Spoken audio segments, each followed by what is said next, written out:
નમસ્કાર, હું છું વિકાસ પાટીલ. આજે આપણે જાણીશું બલુચિસ્તાન જે પાકિસ્તાનનો પાર્ટ છે એ અત્યારે કેમ અલગ થવા માંગી રહ્યો છે અને કેમ ટ્વિટર ઉપર ટ્રેન્ડ ચાલી રહ્યું છે કે પાકિસ્તાનથી બલુચિસ્તાન અલગ થવા માંગી રહ્યું છે.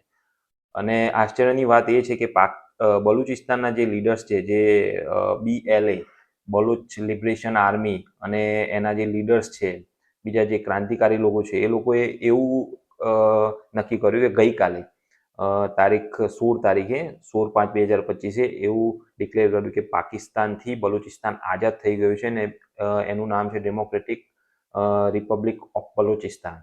ઠીક છે. અને ટ્વિટર ઉપર જે આ જે તમને ફોટો દેખાય એ રીતે ટ્વિટર ઉપર એમને લખ્યું છે કે ઇન્ડિયા હેલ્પ અસ, અમે લોકો આગળ વધવા માંગીએ છીએ અને કાશ્મીર એ ભારતનું, જે પાકિસ્તાન ઓક્યુપાઈડ કાશ્મીર છે એ ભારતનું એક અભિન્ન અંગ છે એવું પણ એ લોકોએ કીધું છે. અને બલુચિસ્તાનના લોકોએ એવું પણ કીધું છે કે એ લોકો ભારત સાથે જોડાવા માંગે છે. જોડાવા મતલબ કે એ પોતાની બલુચિસ્તાનની એમ્બેસી ભારતમાં ખોલવા માંગે છે, બરાબર. અને જે બોર્ડર એરિયા છે, બોર્ડર એરિયા, કેમ કે બલુચિસ્તાન જે છે એ ભારતનું પાકિસ્તાનમાં સૌથી મોટો એરિયા છે. ત્યાં આગળ જે નેચરલ સોર્સિસ છે, રિસોર્સિસ, તે સૌથી વધારે છે જે પાકિસ્તાનમાં કામ આવે છે. પણ ત્યાં આગળ કેવું, ટ્રાઇબલ કોમ્યુનિટી છે જે પાકિસ્તાનની, અને એ લોકો નાના નાના ગુટમાં છે. એ લોકો ભેગા થઈને એક લીડરશિપ તરીકે બહાર નથી આવી રહ્યા. પણ હવે બલુચિસ્તાન લિબરેશન આર્મી એવડી મોટી થઈ ગઈ છે કે એ લોકોએ હમણાં થોડા ટાઈમ પહેલા જ એ લોકોએ પાકિસ્તાનની આખી ટ્રેન જે છે એને અગવા કરી હતી અને એને એક જે અમુક રસ્તા છે એ પણ બ્લોક કરેલા. તો બલુચિસ્તાનના જે લોકો છે એ પાકિસ્તાનથી બહુ કંટાળી ગયા છે, કેમ કે જ્યારે પણ વાત આવે તો જે પાકિસ્તાનમાં જે પંજાબ પ્રાંત છે એના લોકો જ કોઈ પણ જગ્યાએ ડોમિનેટ કરતા હોય છે. અને જે પાકિસ્તાનની આર્મીના લોકો છે એ જ્યારે બલુચિસ્તાન એરિયામાં, કેમ કે એ બોર્ડર એરિયા છે, બોર્ડર એરિયા કોની સાથે લાગેલો છે?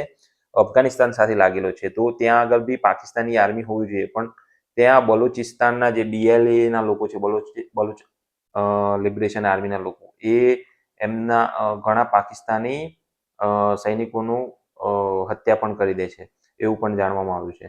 અને આ લોકોને એકચ્યુઅલી કઈ રીતે શું થઈ રહ્યું છે, કેમ કે જ્યારે યાદ છે અફઘાનિસ્તાનમાંથી જ્યારે યુએસએના જે સૈનિકો હતા, જે આર્મી હતી, એ નીકળી હતી, એ વખતે એ લોકો કરોડો રૂપિયાના હથિયાર ત્યાં મૂકીને ગઈ હતી, બરાબર.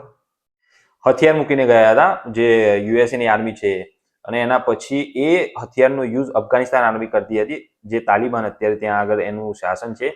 તાલિબાની જે લોકો છે એ લોકો પણ અફઘાનિસ્તાન જે બલોચ લિબરેશન આર્મી છે બલુચિસ્તાનના, એ લોકોને હેલ્પ કરે છે અને એ લોકો ત્યાંથી હથિયાર સપ્લાય કરે છે. અને હથિયાર સપ્લાય કર્યા પછી બલુચિસ્તાન જે બલોચ લિબરેશન આર્મી છે એ લોકો એનો યુઝ કરે છે. અને એવી રીતે એમની આર્મી અત્યારે તો એમની આર્મી બહુ મોટી થઈ ગઈ છે, જે એ લોકો એવી ચેલેન્જ ફેંકે છે કે પાકિસ્તાનની આર્મી તમે આવો, અમારી સાથે લડાઈ કરો, અમે તૈયાર છીએ. અને જેવી રીતે એ લોકોએ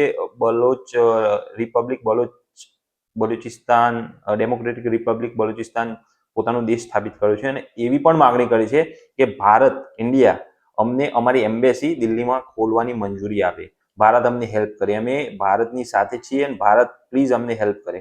કેમ કે એ જે કાશ્મીરનો મુદ્દો છે, કાશ્મીરના પાકિસ્તાન ઓક્યુપાઈડ કાશ્મીર, એ ભારતનું અભિન્ન અંગ છે, એ એવું કહેવા માંગે છે, બરાબર.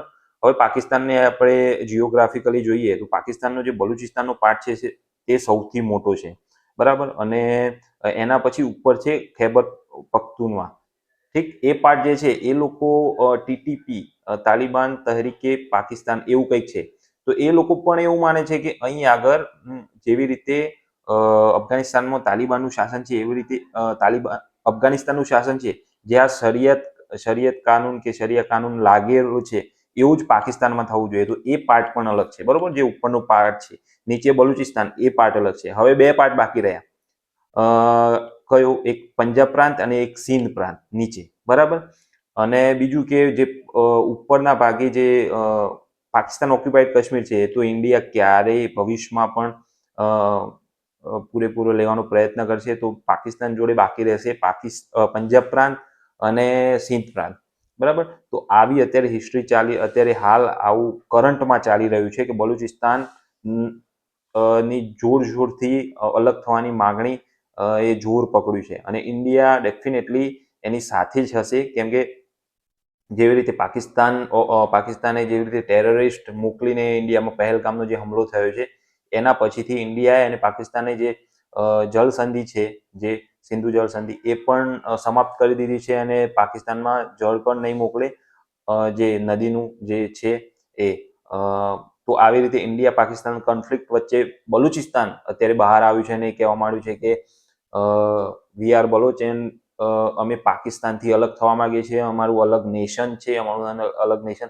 અને યુએનમાં પણ એ લોકોએ કહ્યું છે કે અમને રેકગ્નિશન મળે કે અમે લોકો અલગ દેશ છીએ, બરાબર. તો અત્યારે હાલ જે વસ્તુ ચાલી રહી છે એના પરથી એ વસ્તુ આપણે જાણી શકીએ કે પાકિસ્તાનમાં જે બધું છે ડામાડોળ છે, પરંતુ તો બી હસવાની વાત એ છે, તો બી પાકિસ્તાનમાં હમણાં જ યુદ્ધ જીતી ગયા એવી રેલી નીકળી હતી, અને એ રેલીનું કરાચીમાં કે લાહોરમાં એ રેલીનું જે લીડ કરી હતી એ આપણા જે પાકિસ્તાનના પૂર્વ ક્રિકેટર શાહિદ અફ્રીદીએ કરી હતી. તો જે નેશન છે એ નેશન હવે તૂટવાની આડ પર છે, બરાબર. તો આવા જ કંઈક ન્યૂઝ જોવા માટે તમે જોડેલા રહો ડૉક્ટર વિકાસ પાટીલ સાથે. Thank you.